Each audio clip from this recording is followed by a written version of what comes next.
Over the course of the next few minutes, I'll be looking into different audience theories from slasher films.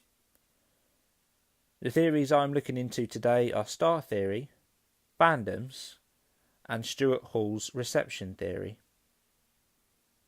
I've chosen a certain amount of films that I would be looking into today and analysing.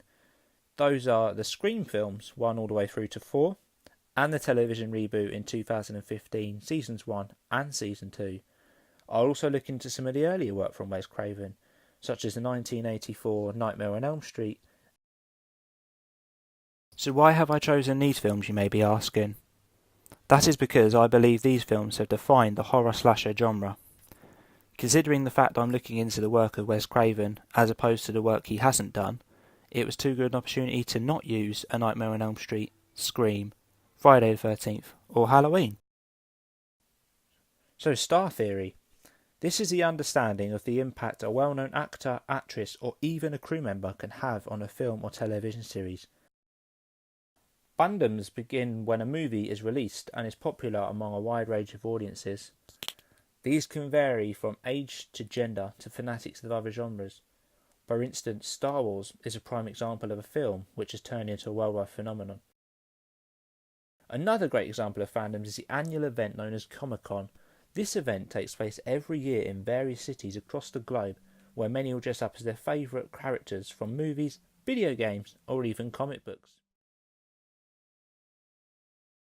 Here is a clip taken from an exclusive interview from Wes Craven shortly after Scream was released. Here he goes on to talk about how he had an impact on the cast and how his impact on the cast impacted their performance in the film, making it the sensation it is today. I can't name a single one of those actors or actresses that I don't think will be a major star. I think they're really, really carefully chosen. My producing partner, Marianne Madalena, and I really went through the casting process very carefully. And Miramax was a great support. They were willing to step up and pay more money than they had originally planned. So in each role, we put somebody that we thought was really, really gifted, rather than saying just a day player to play the sheriff or deputy or something like that. So each role had somebody in it of great intelligence and skill and talent. So they all just sort of fed off each other, and there was this great sense of excitement on the set at all times. Adding on to my previous introduction of reception theory, I thought I'd look into some critical reviews from the film Scream. So, Film 4 have said about this film, fans of the genre can enjoy the way it plays with horror's conventions. I feel this is a positive review because it's kind of saying that Wes Craven has given the fans what they wanted of a horror movie and what they expected it to turn out like. There are quite a few positive reviews about the movie Scream. This one is from Tom Charity of Time Out magazine. He says, "At last, a horror movie to shout about." I get from that potentially, he enjoyed the film, he went out, he told all his friends about it, and he's maybe even seen it a few more times afterwards. Here we have quite a mixed review from Leonard Claddy of Variety. He says, "The pic's chills are top notch, but its underlying mockish tone will not please die-hard fans." It's kind of saying that, you'll enjoy the chills and the thrills you get from horror film, but the rest of it's not good for die-hard horror fans.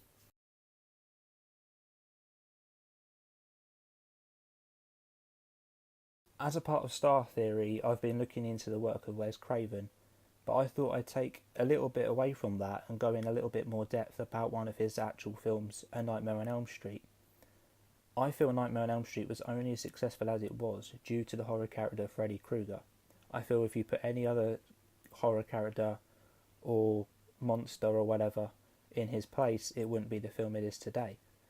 So here is a short interview with Wes Craven where he explains his inspiration behind Freddy Krueger, and I strongly believe this ties in with the star theory of Wes Craven's impact on the horror genre.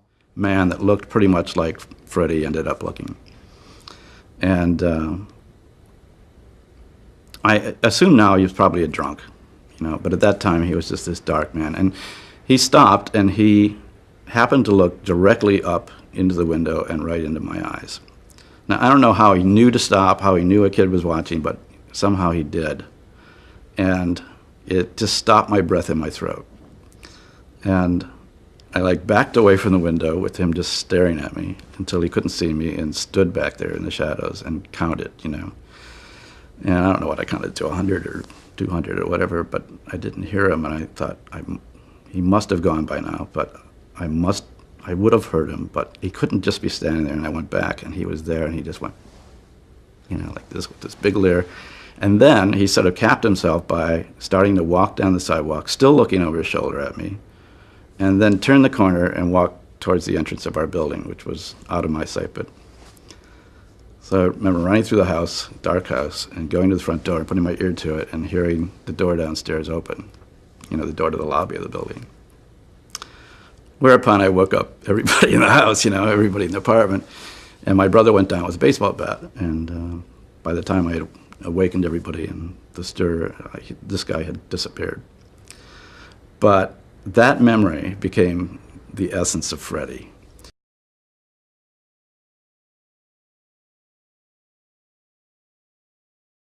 First of all is a critical review from Variety magazine. A highly imaginative horror film that provides the requisite shocks to keep fans of the genre happy. I see this as quite an uplifting review for the film. Variety magazine are obviously well known for their movie reviews, and here they are kind of like saying that, you know, if you haven't seen it, see it. It's a very good film, it'll keep you happy, you'll enjoy it. The next review is from Vincent Canby of the New York Times. He says, A Nightmare on Elm Street puts more emphasis on bizarre special effects which aren't at all bad.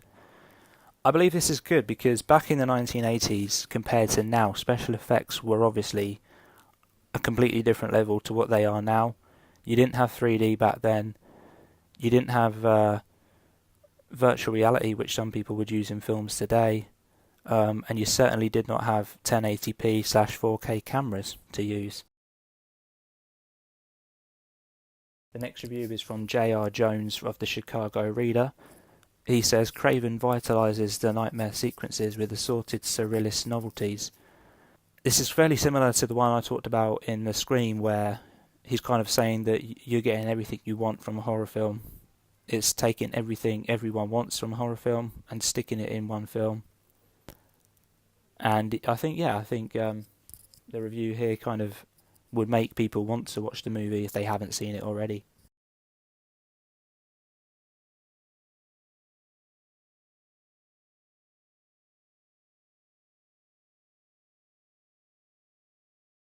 So here is an interview by Sean S. Cunningham, the director of Friday the 13th, on his inspirations behind the trilogy. When we finished the film, we were having terrible trouble with the names. It was called Manny's Orphans at first. We started making lists of titles and names after names, and while we were going down there, I just scribbled down Friday the 13th. You know, God damn it, if I had a film called Friday the 13th, I know how to sell that. What am I going to do with this kid's soccer movie? Basically, that's what happened is we started kicking around ideas back and forth.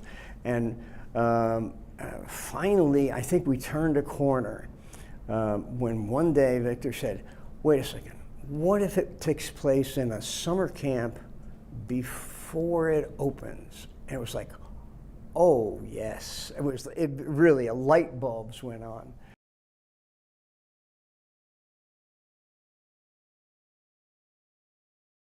Tying in with the reception theory, here are some critical reviews from the Friday the 13th movie. Ron Pennington of The Hollywood Reporter claims it's blatant exploitation of the lowest order. I think for me this is quite a negative review because I take this as though he's sort of saying that Sean S. Cunningham has deliberately tried to make it look like a dodgy horror film. Back in the day, you wouldn't have had visual effects. It wouldn't have been a big budget movie. And I think what Ron Pennington is trying to say is that Sean S. Cunningham has deliberately made it like that.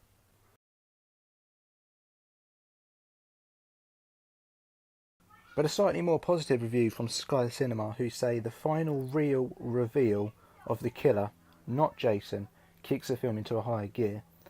I completely agree with this because I think before I watched Friday the 13th for the first time, I knew a bit about it. I knew who Jason was.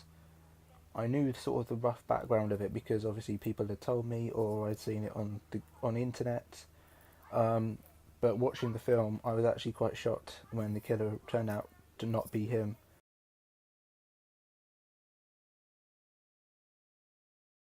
Dave Kerr of Chicago Reader says, for all its shoddiness, the film manages, just barely, to achieve its ignoble goals. It delivers what it promises. I completely agree with this because I think, as I mentioned earlier, back in those days you wouldn't have had access to visual effects like we have today. You wouldn't be able to shoot in 1080p quality or on a 4K camera. The editing wouldn't have been up to the same standard it is today. You wouldn't have had access to that visual effects kind of thing. But it does sort of, it gives you what you want from it, to be honest with you. You want a slasher film, you get a slasher film. Again, tying in with the star theory, I'm comparing the work of Wes Craven to work that he did not do. So I'll be looking into Halloween by John Carpenter, and here is the director, John Carpenter, talking on his origins behind Halloween. My job in making Halloween was to do an exploitation horror film. And the basic premise was given to me by my distributor, Irwin Yablans. He said, let's do a movie about these babysitters who get stalked by a killer. He figured that everybody could identify with babysitting. So many teenagers had done it.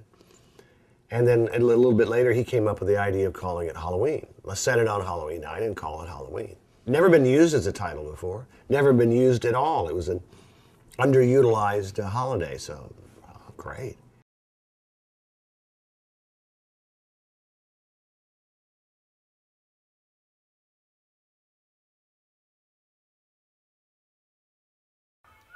I wanted to tie in the reception theory with the star theory slightly, so I'm looking into the work of Wes Craven, comparing it to the work he hasn't done, but I also thought I could do this with reception theory by looking into the reviews of the movies Wes Craven worked on, as opposed to the one he hasn't. I've already shown you reviews from Scream, A Nightmare on Elm Street and Friday the 13th, but here are some from Halloween.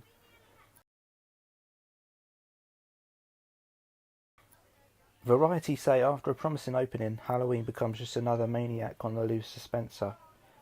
This is quite a negative review, to be honest with you. It does start off really, really well. I don't really agree with it where it says Halloween becomes another maniac on the loose suspenser. I think, for me, when I think of maniac on the loose films, I think of Halloween automatically. I don't think of it being another one. I don't think anything like that. I think it's a very good idea of a horror slasher film, and I think it defines the genre as far as films do.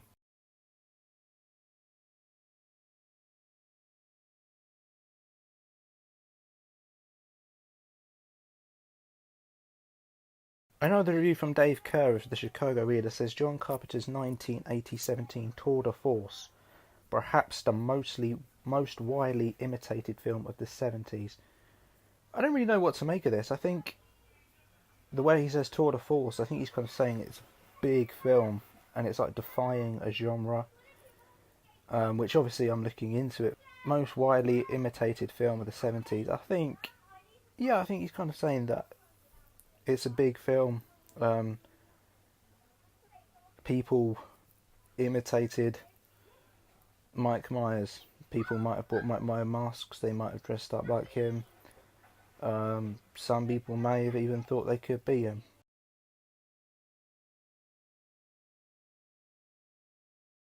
Tom Milne of Time Out magazine says, perhaps not quite so resonant as Psycho, to which it pays due homage, but it breathes the same air. So as you know, or may not know, the idea behind Halloween actually came from the film Psycho, but John Carpenter obviously wanted to turn it into his own film. He didn't really want the basis of Psycho to be in there with Halloween. I feel personally that it was. I do feel that Psycho, you do sort of see bits of Psycho in the Halloween film.